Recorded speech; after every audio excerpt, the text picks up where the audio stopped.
Holy smokes, friends, we have 1 month from today, 1 month until the very last day of the school year. Oh my goodness, I'm going to miss these kids.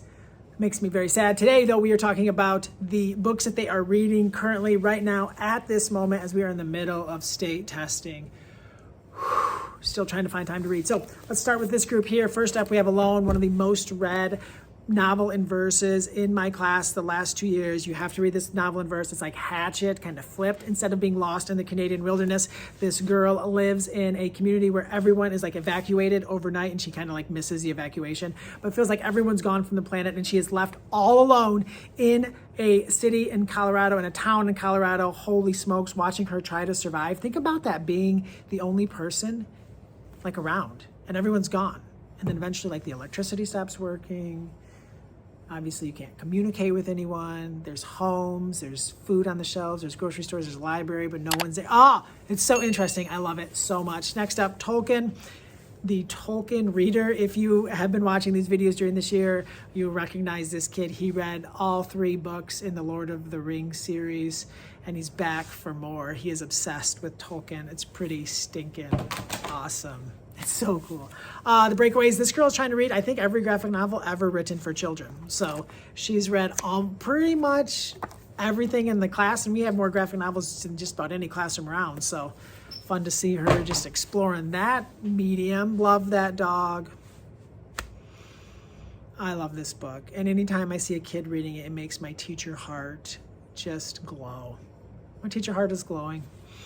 And then finally, Wings of Fire, another kid that you probably gotten to know if you watch these videos. He's on book 5. He's also read the first 4 books in graphic novel format. He usually read a book or 2 and something else between it. Such a healthy reading life that kid holds. So exciting to see him get a chance to continue that series moving on into the summer and into the middle school. Here we have A Land of Stories 3. The girl just finished book 2. I am as proud of this kid and their development as a reader as any kid I've had in a very long time. She has come so far. She is reading so much. She has devoured the first 2 books in the series, and she's so proud of herself. She's loving the books, but like how proud she is of herself and how she's starting to see herself more and more as a reader every day is such a success story of her dedication and hard work. And I'm so proud of her. Next up, Reformed. I've seen this book around a few times, but I have never read it myself. So if you've read Reformed, let me know in the comments if it's any good, what it's about. I have no idea. I should have a conference with this reader today. Sounds good. Looks good. I like the cover a lot. Mockingjay. Over halfway done. This kid's also read a bunch of Alan Gratz books this year. He is almost done with the Hunger Games series, which is really fun. I feel like he read the first Hunger Games and he tried some other things but he just wanted to be in the Hunger Games. So it's exciting to see that he is looking like he's going to finish that series this year. This kid is following along in our class read aloud Rover story, which is very exciting. He checked it out from our school library. We are 72 pages in. We're still in part 1 of the book, about 10 pages away from part 2 with the launch. It's an amazing story told from the perspective of a Mars rover. It's phenomenal. It's also like weaved into the book are letters that a girl is writing to the rover. Not the rover doesn't actually read them, but she's just like started it as a class project and has continued to write it, kind of like a diary type thing. And the girl's mom is one of the lead scientists on the project. So she's, dealing with her mom being gone a lot and having this obsession with this rover. Phenomenal book.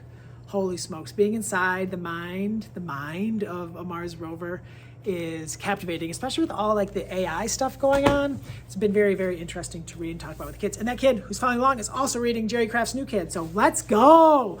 Very excited to see him read that one. I'm hoping that he'll read Class Act and School Trip after that. So lots of great things happening with the readers at this group. Very, very proud of them and excited to see how they spend this last month of elementary school reading. Here we have Alan Gratz, reader, prisoner, B3087. She's really into historical fiction. She's read a couple of Alan's books. I think her favorite books of the year are The War That Saved My Life and The War I Finally Won by Kimberly Brubaker Bradley. And she is just really into this Alan Gratz book, which makes me really happy. Alan Gratz is like so popular around the world. His books are, but I haven't seen that kind of buzz that I hear a lot of other teachers have and excitement about his books independently in my class until this year. And whoa, Many of them came into his books through Ground Zero and just haven't been able to stop reading it since then. So it's really exciting to see. This is some young adult stuff going on. Book 3, As Good as Dead. Not a book we have in our classroom library, but this girl is reading a ton, and her mom keeps buying her books at Target. So, hey, more power to her. This kid, we just went to the library, and he's like, Mr. Sharp, I'm going to read this. What do you think? I'm like, it looks terrifying. I think he just wanted to make me feel a little scared. They know I'm not into scary books. But he actually just finished Catherine Applegate's The One and Only Ruby. Isn't that fun? Isn't that awesome about elementary school? You go from reading this to this in 12 hours. My job is so cool. And what I love about the new book, The One and Only Ruby, The One and Only Ivan, then The One and Only Bob, is his second grade teacher read The One and Only Ivan. And then he read The One and Only Bob. And now at the end of his elementary journey, he got a chance to read The One and Only Ruby. That makes me really stinking happy. Warriors, graphic novel. This girl is so into animals and creatures and fantasy. This is like the perfect book for her. The absolute perfect book for her.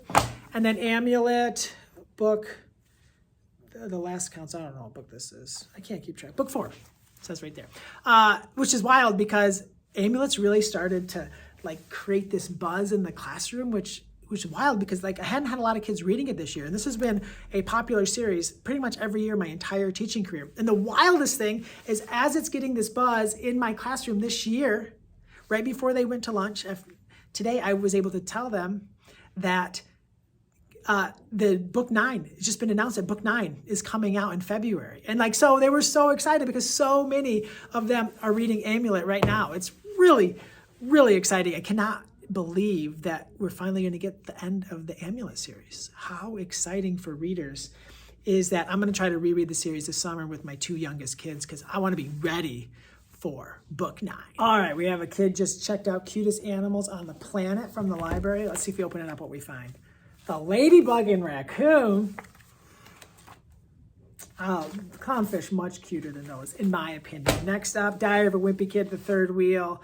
He's a reader, been trying to make his way through the series. Reread the series for elementary school. I think that's a great idea. What I've been doing with a lot of those kids who are rereading some of the Wimpy Kid books, I've been introducing them to the Rowley Jefferson books, told from Rowley's point of view, and many of them hadn't heard of those, so it's really exciting to see a bunch of kids check those books out of late. We got a reader reading the Bible. He's even got bookmarks and highlighters. Hey, more power to him. And then Harboring Hope. Many of you have read Susan Hood's Lifeboat 12, phenomenal novel and verse. Another nonfiction story, historical fiction told in verse from Susan. I'm really excited to read this, but I just got it, and I knew that this reader would love it, so I want to make sure she had a chance to read it before summer vacation. But this will probably go on my summer reading pile. Amulet reader, very exciting. Look at, this is hot. Amulet is just so loved. I'm probably going to buy try to buy an entire new collection of the books heading into next year, knowing that book 9 is going to come out. I know that book is just going to get so much traction and so much buzz as the anticipation grows to February when the new one comes out. Dragon Masters. Have you read these? All of the Branches books are just so powerful, and the kids just seem to love them, and a great stepping into chapter books. And sometimes you just want to read dragons and you don't want to read Wings of Fire because you don't have 500, 400 pages worth of patience at that moment. 2 Degrees. This is the second most popular Alan Gratz book in my classroom this year. Number 1 is Ground Zero. Number 2 is 2 Degrees. 3 stories all looking at climate change.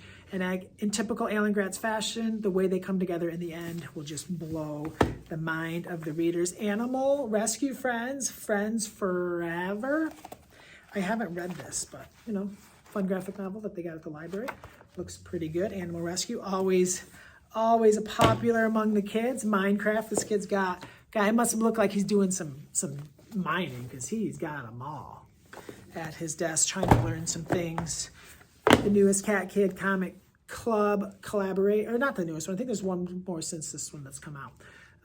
We love Cat Kid just as much as Dog Man in my home and in my classroom. Next up, The Death and Life of Benny Brooks by Ethan Long. I actually just finished this book. Book talked it on Monday. One of the saddest books I've ever read written for kids. Doesn't come out until October. You need to add this to your to-read list. It's phenomenal. It's an illustrated memoir. And I think the pictures really help. Not like soften the sadness, but I feel like without the pictures, it would have been too sad. I don't know. I can't really place it, but this kid's parents get divorced or like separated, getting divorced, and he is really struggling with that. Mom's just like gone. Dad's taking care of them. Mom was really the primary caregiver before she left. But then dad gets like really sick. Like, it's not good. And like, it doesn't like all get better, but you are left with hope. It just feels so real and honest and raw. And I think kids are gonna really love it. But wow. It feels like it's unlike anything that I've ever read for kids. And I'm all here for it. I'm all about it. I'm all about this book. I think it's phenomenal. So those are the books that my 5th graders are reading. With 1 month left in the school year, I am gonna miss these kids. They're amazing. Thank you so much for tuning in. My name is Colby Sharp. I hope you have an awesome, fantastic